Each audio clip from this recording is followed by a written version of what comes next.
Magandang araw po sa lahat, lalong-lalo na sa mga kapwa nating guro. Sa araw na ito ating alamin, ang update ng ating 2020 Performance-Based Bonus o PBB. Assert NCR PBB 2020 updates na naipost ni Ma'am Sheila Lim Manuel sa kanyang FB page.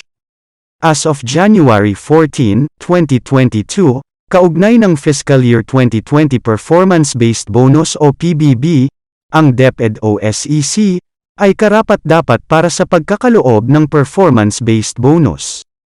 Gayunpaman, dahil nabigo ang DepEd o SEC, na matugunan ng EPA requirement, ang mga unit o tao mula sa mga sumusunod na DepEd Regional Offices, ay dapat na ihiwalay, at hindi kasama sa Fiscal Year 2020 PBB ranking. Halina't ating alamin, sa kabuoang bidyong ito.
Ikaw ay interesado ng mga bidyong tulad nito, mangyaring suportahan ang channel na ito, sa pamamagitan ng pagpindot ng like, pag-share ng mga video at kung bago ka pa lang sa channel na ito, please subscribe sa channel na ito at pindutin ang notification bell at piliin ang all upang maabisuhan ka para sa mga paparating pang mga video.